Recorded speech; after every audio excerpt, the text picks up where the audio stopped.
오늘 읽은 말씀에 근거해서 마태복음 강의 55번째 시간으로 기도의 집은 정결하게, 믿음의 기도는 의심 없이라고 하는 제목으로 말씀드리겠습니다. 오늘 본문 속에 두 사건이 등장합니다. 성전을 청결하게 하는 사건과 또 무화과나무 저주 사건이 있습니다.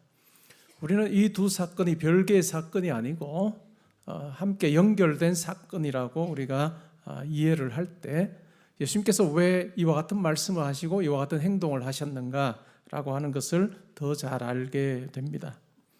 예수님께서 성전에 들어가셨습니다. 성전에는 매매하는 많은 사람들이 있었죠. 예수님께서 그들을 내쫓으십니다. 돈 바꾸는 자들의 상을, 그리고 비둘기 파는 자들의 의자를 둘러 엎으십니다.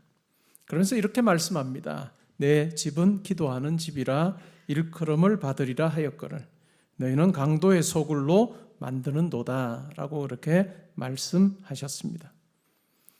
예수님께 시각장애인과 전원자들이 나왔습니다. 예수님은 그들을 긍휼히 보시고 그들을 고쳐주셨습니다. 매매하는 자들에게 대하셨던 것과는 아주 다른 모습으로 시각장애인과 전원자들을 고쳐주시고 그들에게 긍휼을 베풀어 주시는 모습을 우리가 발견합니다.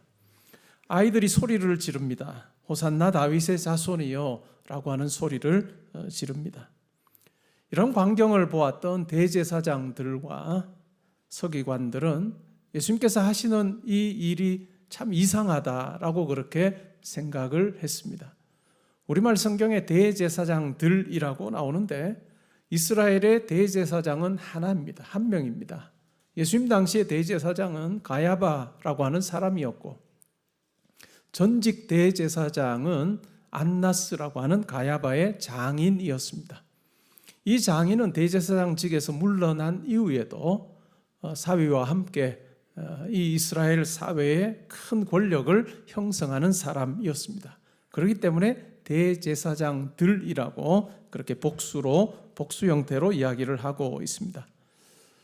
그 당시에 성전을 관리하고 총책임을 지는 사람이 대제사장이었습니다. 그리고 함께 했던 사두개인들이었고 또한 서기관들이었습니다.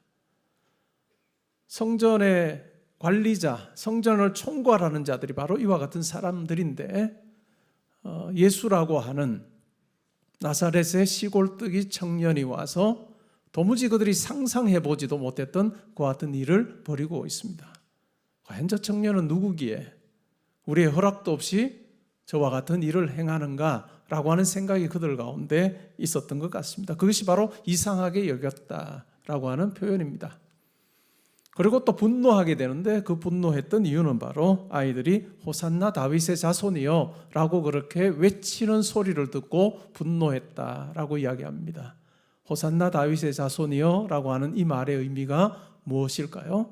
그것은 바로 예수님을 향해서 당신이 바로 우리가 기다려왔던, 우리 조상들이 기다려왔고 지금 많은 사람들이 기다리고 있는 메시아이십니다 라고 하는 이 노래를 지금 부르고 있습니다.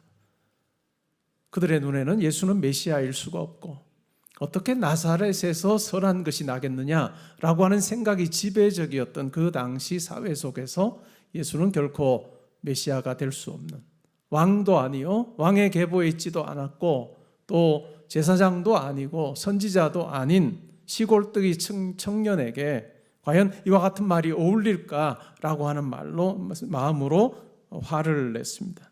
그러면서 예수님에게 이렇게 말합니다. 그들이 하는 말을 듣느냐? 이 말이 얼마나 너에게 적합하지 않은 말인지 너는 알고 있지? 라고 하는 투로 그렇게 이야기합니다. 그러자 예수님께서 답하십니다. 그렇다. 어린 아기와 젖먹이들의 입에서 나오는 찬미를 온전하게 하셨다 함을 너희가 읽어본 일이 없느냐. 하나님께서는 어린아이와 젖먹이를 통해서도 하나님의 뜻이 선포되게 하신다라고 하는 그 말을 너희가 읽어본 적이 없느냐라고 그렇게 말씀합니다. 그리고 그들을 떠나서 성박 베다니로 가서 머무십니다. 만민이 기도하는 집이어야 하는 성전이 강도의 소굴이 되어버렸습니다. 그런 상황에서 예수님께서는 겸손과 온유의 주님이시지만 그러나 그와 같은 상황에서 채찍을 들어 해결하십니다. 이런 물음이 들 수 있습니다. 당시 성전에서 환전하고 동물을 파는 것은 그 당시 상황에서 지극히 합리적인 제도가 아니겠는가 하는 생각을 해볼 수 있습니다. 우리가 이렇게 생각해 볼 수 있겠죠. 북쪽의 갈릴리 지역에 사는 사람이 제사를 드리기를 원합니다. 그러면 자기 집에서 기른 양이든 염소 중에서 흠이 없는 것을 선택하여서 이것으로 내가 하나님께 제사를 드려야 되겠다라고 생각하고 예루살렘까지 그 제사 드릴 짐승을 데리고 온다고 한번 가정해 볼까요? 출발할 때는 흠이 없었을 것입니다. 그러나 긴 여정에 상처가 나기도 하고 흠이 생길 수 있는 것 같은 가능성이 있습니다. 예루살렘 성전에 와서 제사를 드리려고 하다 보니까 흠없는 제물이 아니라 흠이 생겨버린 그 같은 결과가 주어질 수도 있겠죠. 그래서 이러한 것을 미연에 방지하자라고 그렇게 생각하고 만든 제도가 바로 성전에서 제사 드릴 그와 같은 짐승을 파는 것이었습니다. 처음에는 좋은 의도로 시작했지만 시간이 지나면서 타락합니다. 이 가운데 엄청난 이권이 개입이 됐고 특별히 종교 기득권층의 욕심을 채우는 수단으로 전락해 버렸습니다. 유대인 남자들은 성전세를 내야 됩니다. 근데 유대인들은 로마 제국 각지에 흩어져서 살고 있습니다. 특별히 유월절 절기를 맞아서 이렇게 순례를 해서 예루살렘 성전에 온 유대인 남자들은 성전세를 유월절에 내곤 했는데요. 통용되는 화폐가 달랐습니다. 그리스, 로마, 시리아, 페니키아, 이집트 등등 각지에서 사용하는 돈이 다른 거예요. 근데 성전세는 세겔로 내야 했습니다. 유월절에 와서 자기가 사용했던 그 화폐를 가지고 세겔로 바꿉니다. 근데 이렇게 세겔로 바꿀 때 10%에서 12% 정도의 수수료를 내어야 했습니다. 본문에 나오는 비둘기는 제사와 연관이 있습니다.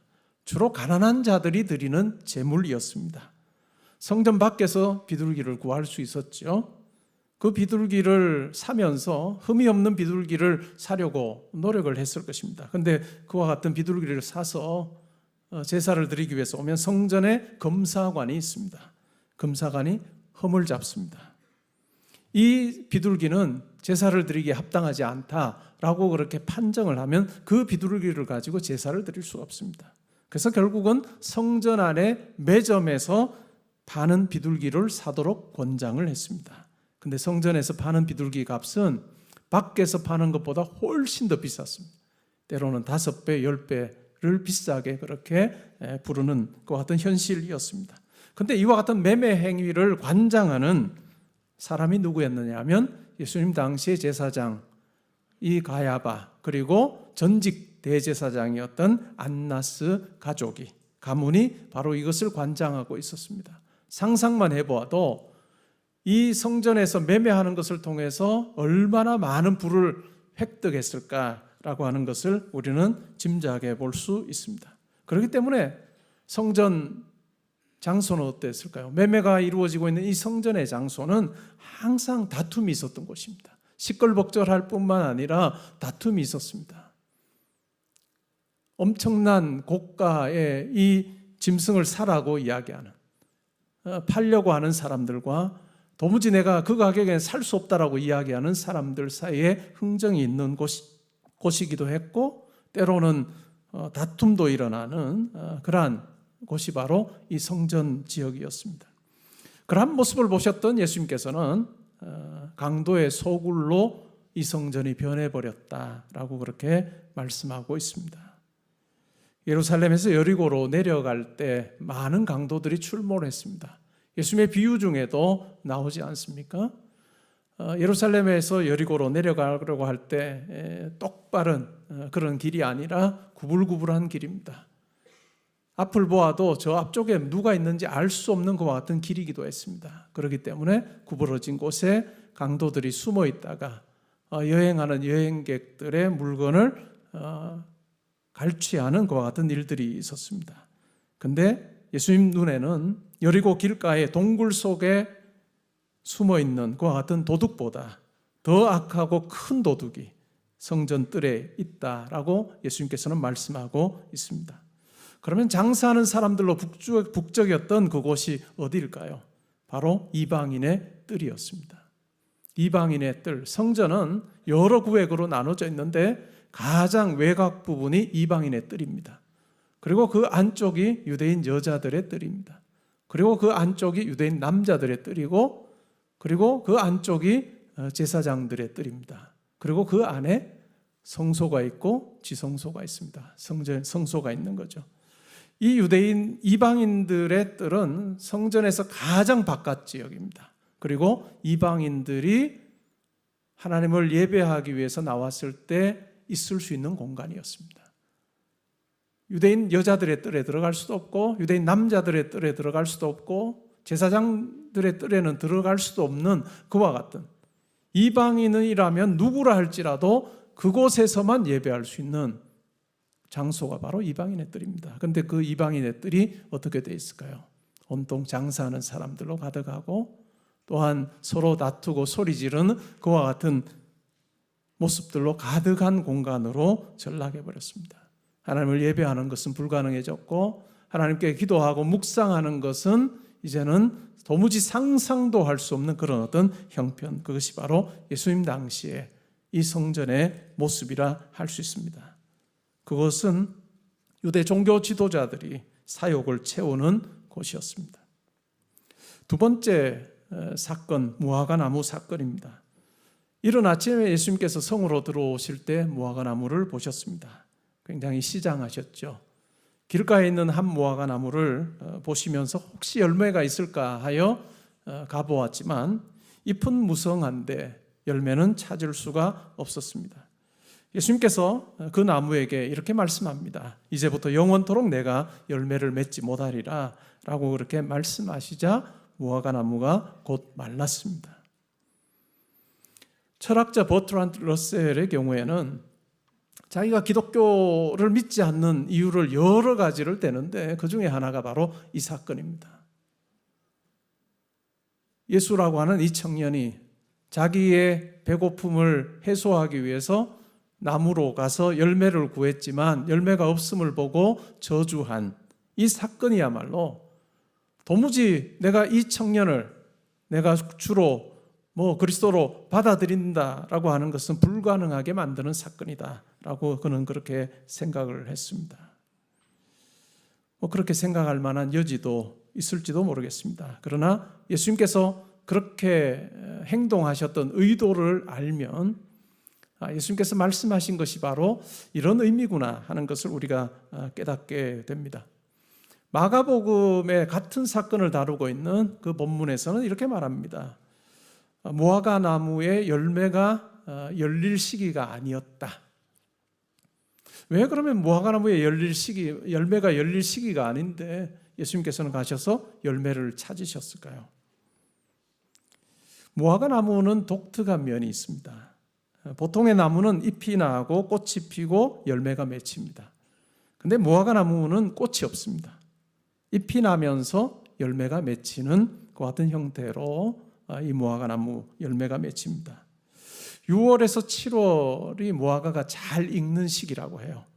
그런데 3월이나 4월에는 잎이 나면서 작은 열매가 맺힙니다. 6월절 절기가 4월입니다. 6월절 절기가 4월이니까 무화과 나무의 잎이 무성하다는 것은 큰 열매는 아니어도 작거나 중간 정도의 열매는 있어야 하는 것이 정상이었습니다. 그런데 그 나무에는 열매가 없었던 것입니다. 그러면 잎만 무성하고 열매가 없는 나무, 무엇을 의미하는 걸까요? 바로 당시 이스라엘의 종교적인 위선을 이야기하고 있습니다. 의식은 화려했습니다. 세련됐습니다. 그러나 그 속에 진정으로 있어야 하는 것은 없었습니다. 그러기에 예수께서는 그 무화과 나무를 저주하여 말라 죽게 하셨습니다. 이것은 행위로서 보여주는 비유라 할 수 있습니다. 구약 성경에 보면 이스라엘을 무화과 나무에 종종 비유하곤 합니다. 호세아서나 나훔이나 스가랴서 같은 곳을 보면 이스라엘을 무화과 나무로 묘사합니다. 하나님께서는 이스라엘을 선민으로 선택한 백성으로 그렇게 세우시고 하나님의 역사를 드러내는, 하나님의 일하심을 드러내는 도구로 그들을 사용하기를 원하셨습니다. 그러나 이스라엘은 그 주어진 책무를 감당하는 데 실패했습니다. 누가복음 13장에 보면 무화과나무 비유가 나옵니다. 나무를 심고 열매를 구했지만 열매를 얻지 못했습니다. 그러자 주인이 이 무화과나무를 다 찍어버리라 라고 그렇게 이야기합니다. 그때 그 무화과나무를 관리하는 자가 이렇게 말합니다. 금년에는 그대로 두소서. 내가 두릅하고 그름을 주겠습니다. 그러고 나서도 열매가 없으면 찍어버리십시오 라고 하는 내용이 나옵니다. 누가복음 13장에 이어지는 내용으로도 우리가 이해할 수 있습니다. 이스라엘의 마지막 기회가 주어졌습니다. 그럼에도 불구하고 열매를 맺지 못하고 있습니다. 하나님께서 자기 아들을 메시아로 보내셨지만 실제로 그를 대적하고 그에게는 무관심합니다. 그리고 그들을 통해서 약속이 성취되지 못하는 모습을 우리가 신약 성경을 통해서 잘 알고 있습니다. 열매 없는 무화과나무의 모습이 적나라하게 드러난 곳이 바로 성전입니다. 성전은 어떤 곳이어야 할까요? 하나님의 임재가 충만한 곳입니다. 또한 하나님께서 함께 하심으로 말미암아서 하나님의 긍휼과 자비의 놀라운 역사가 일어나는 곳이어야 합니다. 그러나 예수님의 눈에 보인 그와 같은 성전의 모습은 정반대였습니다.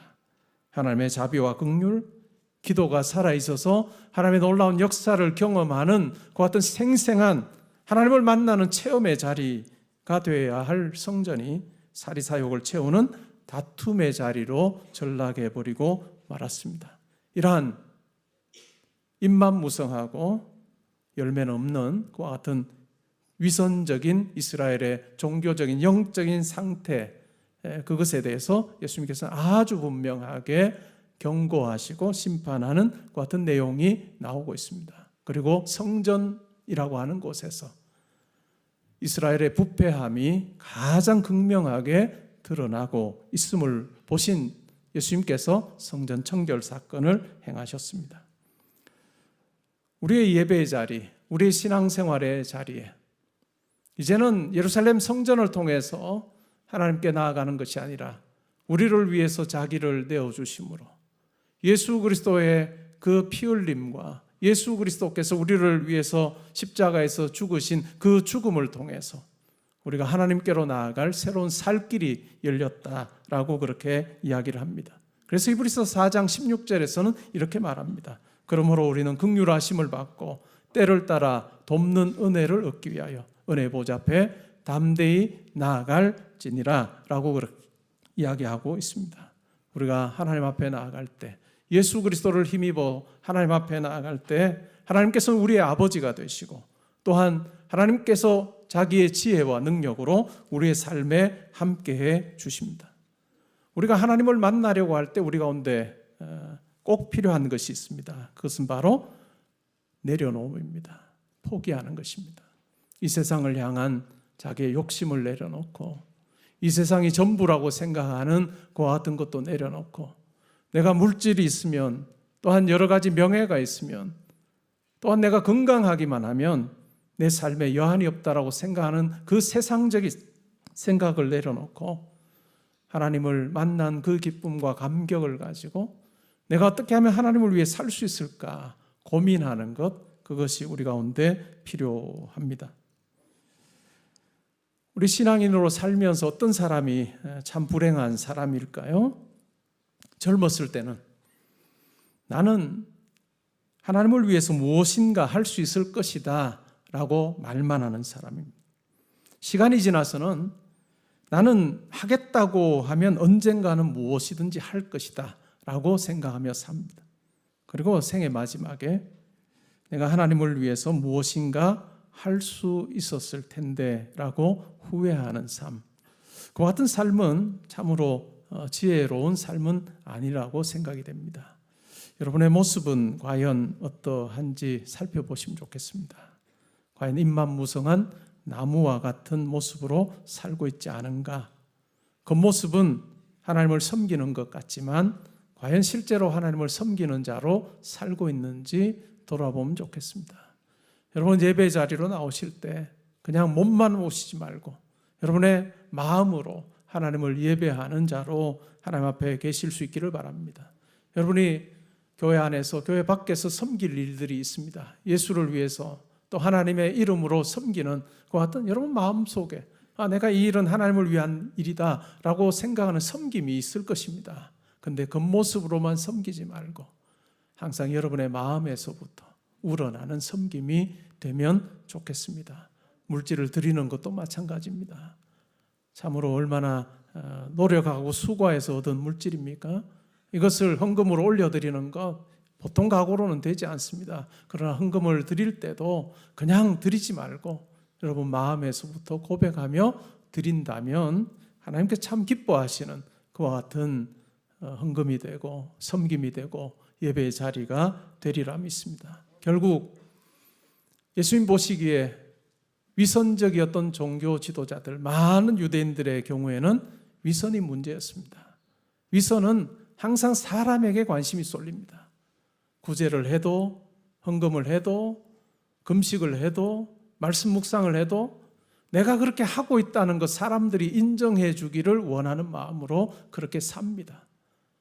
헌금하기 전에 꽹가리를 큰 나팔을 불어서 내가 헌금하고 있어 라고 하는 것을 사람들에게 보여줘야 되고, 내가 말씀 묵상하는 자라고 하는 것을 보여주기 위해서 집에서부터 머리 한번 찢고, 길에서 말씀 묵상하다가 그냥 길 가다가 이 벽에 머리 찢어 그러한 사람처럼 집에서 나오기 전에 머리부터 찢고 나 말씀 묵상하는 사람이요 라고 하는 것을 사람에게 보이려고 하는 그것이 바로 위선입니다. 우리의 신앙생활은, 특별히 새언약 백성의 신앙생활은 겉으로 보여주는 것이 전부가 아니라 마음에서부터 시작된 것이어야 할 것입니다. 결국은 인사이드 아웃입니다. 오늘 예배자로 이 자리에 계신 우리 모든 성도님들이 마음에서부터 하나님을 찬양하고 마음에서부터 하나님께 기도하고 마음으로 하나님의 말씀을 듣는 그와 같은 일들이 있을 수 있기를 바랍니다. 나는 위대한 과학자보다 신실한 크리스찬이고 싶다라고 하는 책을 쓴 정근모 박사님이 계십니다. 그는 그의 책 서문에서 제티슨이라고 하는 단어를 소개하고 있습니다. 제티슨. 어떤 의미일까요? 화물버리기입니다. 항해를 하던 선박의 바닥에 구멍이 뚫리면 난파의 위기에 처하게 됩니다. 그때 노련한 선장은 화물버리기, 제티슨을 시작합니다.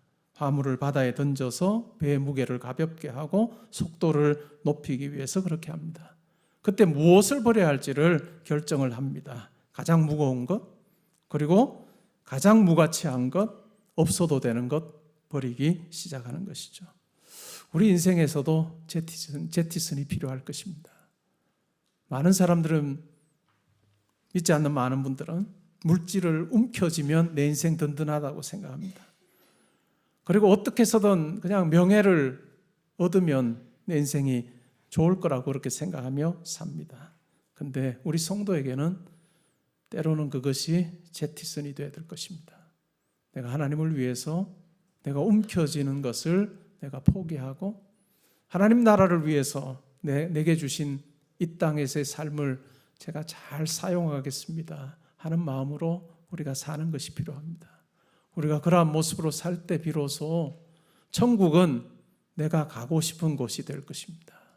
천국은 내가 가고 싶어하는, 열망하는 곳이 될 것입니다. 이 자리에 계신 우리 모든 성도님들이 우리의 인생의 목표가 그냥 이 땅에서 잘 먹고 잘 사는 정말 시시한 것이 되지 않기를 바랍니다. 하나님께서 우리를 통해서 이루시기를 원하시는 하나님의 놀라운 일이, 하나님의 계획이 우리의 인생의 목적이 되고 목표가 돼서 그 일을 감당하는 그 우리의 삶의 여정이 정말 영원한 하나님 나라로 한 걸음 한 걸음 더 가게 되는, 그리고 시간이 지나면서 우리가 하나님 나라 백성으로 더 아름답게 변모되는 그 같은 놀라운 일이 저와 여러분에게 있기를 주님의 이름으로 축복합니다. 아멘.